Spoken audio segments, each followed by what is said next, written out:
ಗೊತ್ತು. ಒಬ್ಬೊಬ್ರು ನನ್ನ ಸುತ್ತ ಬಲೆ ಬೀಸಕ್ ಪ್ರಯತ್ನ ಪಡ್ತಿದ್ದಾರೆ ಅಂತ ನನಗೆ ಅರ್ಥ ಆಗ್ತಿದೆ. ಅಪಾರ್ಥ ಮಾಡ್ಕೋಬೇಡಕ್ಕ. ರಮಣಮ್ಮನ ವಿಷಯ ಬಿಟ್ಬಿಡು. ಇಷ್ಟಕ್ಕೋ ವಾಯುವನ್ನ ಯಾಕೆ ಸಾಯಿಸ್ದೆ ಅಂತ ಅದನ್ನ ಹೇಳೋ.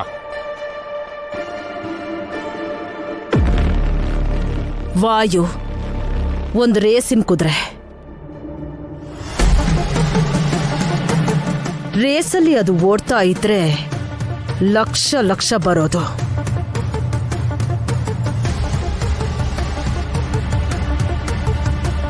ಆಗಿನ ಕಾಲಕ್ಕೆ ಗಾಯತ್ರಕ್ಕ ಕೋಟ್ಯಾಧಿಪತಿ ಆಗೋದಿಕ್ಕೆ ಅದು ಒಂದು ಕಾರಣ ಇರ್ಬೋದು ಅಂತ ನನ್ನ ಹತ್ರ ಇದ್ದಿದ್ದ ಒಡವೆನೆಲ್ಲ ನಾನು ಮಾರಿ ವಾಯು ಮೇಲೆ ಪಂದ್ಯ ಕಟ್ಟಿದೆ.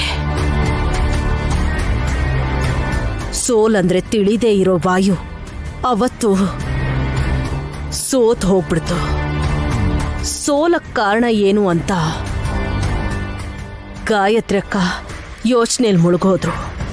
ನೀವು ಬೆಟ್ ಕಟ್ಟಿದ್ದು ಅಮ್ಮನಿಗೆ ಗೊತ್ತಿರ್ಲಿಲ್ವಾ? ನನ್ನ ಹೆಸರಲ್ಲಿ ಬರ್ಸಿರ್ಲಿಲ್ಲ. ನಿಮ್ಮಪ್ಪ ಜಗದೀಶ್ ಅವ್ರ ಹೆಸರು ಬರ್ತಿದ್ದೆ. ಅವ್ರ ಕೋಪ ಮಾಡ್ಕೊಂಡಿದ್ದಕ್ಕೆ ಕ್ಷಮಿಸಿ ಅಂತ ಅವ್ರ ಕಾಲಿಗೆ ಬಿದ್ಬಿಟ್ಟೆ. ನೀವು ರೂಮಲ್ಲಿ ಹಿಡಿಯೋದು ಕಾಲನ್ನೇ ಅಲ್ವಾ? ಒಂದು ನಿಮಿಷ ಅದಕ್ಕೆ ಹೇಳಿ ಮಾಮ್.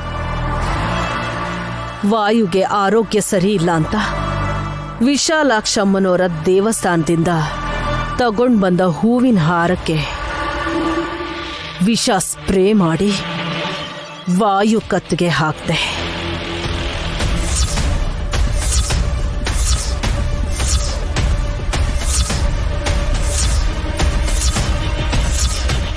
ಹೂವಿನ ಹಾರ ತಿನ್ನೋ ಅಭ್ಯಾಸ ಇದ್ದ ವಾಯು ಪ್ರಾಣ ಕಾಲ ಗರ್ಭದೊಳಗೆ ಬೆರ್ತು ಹೋಯ್ತು.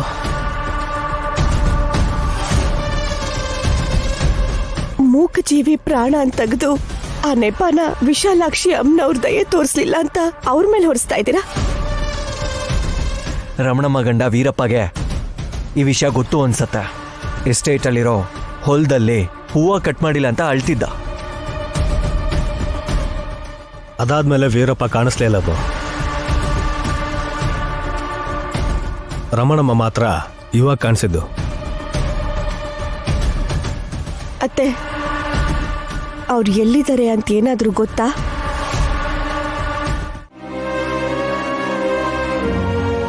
ಹೋಗ್ಲಿ, ನಿನಗೆ ಬೇಕು ಅಂದ್ರೆ ಮೈ ಬಗ್ಸಬ್ರು. ಬೇಡ ನನಗೆ. ಆ ವಿಷಯದಲ್ಲಿ ವೀಕ್ ಇರೋ ನಮ್ಮ ವಲ್ಲಭಂಗೆ ಯಾಕೆ ಬರುವಂತ ಮಾಡ್ತೀರಾ? ಬಗ್ಗಿ ಎತ್ಕೊಳ್ಳೋದು ಕೂಡ ಪ್ರಾಬ್ಲಮೇನಾ?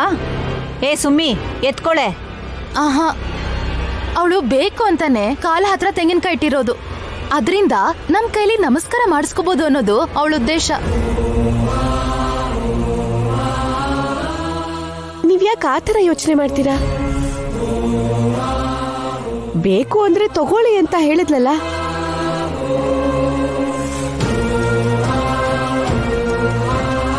ದೇವಸ್ಥಾನದಿಂದ ತಗೊಂಡ್ ಬಂದಿರೋದನ್ನ ಕಣ್ಣು ಗೊತ್ಕೊಂಡು ತಗೊಳ್ದೆ ಓವರ್ ಆಗಿ ಆಡ್ತಿದ್ದಾರೆ ಇವರು. ದೇವಸ್ಥಾನದಿಂದ ತಂದಿದ್ರೆ ಕೆಳಗಿಡ್ತಾ ಇರ್ಲಿಲ್ಲ ವಿಶಾಲ್. ಹಾಗಿಟ್ಟಿದ್ದಾಳೆ ಅಂದ್ರೆ ಅದು ದೃಷ್ಟಿಕಾಯಿ ಆಗಿರ್ಬೋದು. ಹೌದಾ ಮಾಮ್? ಹಾಗಿದ್ರೆ ನಮ್ಗೆ ಯಾಕೆ ಬಿಡಿ. ಅದ್ರಲ್ಲಿ ಏನಿದೆ ಅಂತ ನೋಡಿದ್ರೆ ತಾನೇ ಗೊತ್ತಾಗೋದು.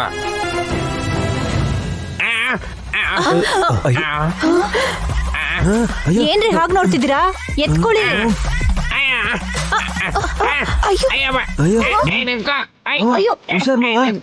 ಸಿಗ್ತಾ ಇಲ್ವೇ? ನಿಂತ್ಕೋ. ಅಯ್ಯೋ,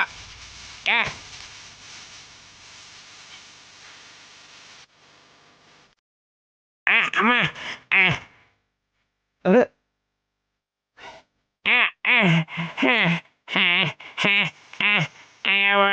ನಿಂತ್ಕೋ. ಮಾವ, ಅಯ್ಯೋ ನಿಂತ್ಕೋ.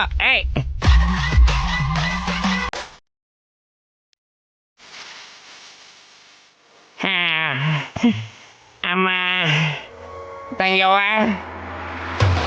ನೀನ್ ತಂದಿರೋ ತೆಂಗಿನಕಾಯಿ ನನ್ಗೇನ್ ಬೇಡ, ಯಾರಿಗಾದ್ರೂ ಕೊಟ್ಬಿಡಮ್ಮ. ಸಿಕ್ಕಾಪಟ್ಟೆ ಸುಸ್ತಾಗ್ತಿದೆಯಮ್ಮ. ಇನ್ಯಾರಾದ್ರೂ ಪ್ರಯತ್ನ ಪಡ್ತೀರಾ? ಏನು ಬೇಡ. ನಿನ್ ಮಾಯೆಯಿಂದ ನಮ್ಮನ್ನ ಫೂಲ್ ಮಾಡಕ್ ನೋಡ್ಬೇಡ.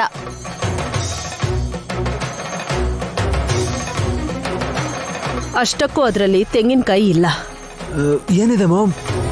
ಯಾವುದೋ ಇಲಿನ ಹಿಡ್ಕೊಂಡ್ಬಂದು ಆಟ ಆಡಿಸ್ತಿದ್ದಾಳೆ. ಅದಕ್ಕೇನಾ ಈ ಗಂಟು ಆ ಕಡೆ ಹೋಗ್ತಿರೋದು? ಇಲಿ ಇಲ್ಲ, ತೆಂಗಿನಕಾಯಿ ಇದೆ. ತಗೊಳ್ಳಿ, ಯಾರು ಬೇಕಾದ್ರು.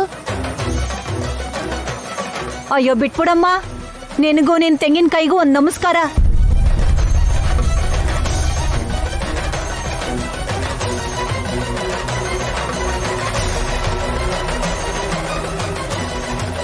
ಅರೆ ಗಾಯತ್ರಿ, ಆ ಗಂಟನ್ನು ಹಿಡ್ಕೊಂಡ್ಬಿಟ್ಲು ನೋಡಿದ್ರ?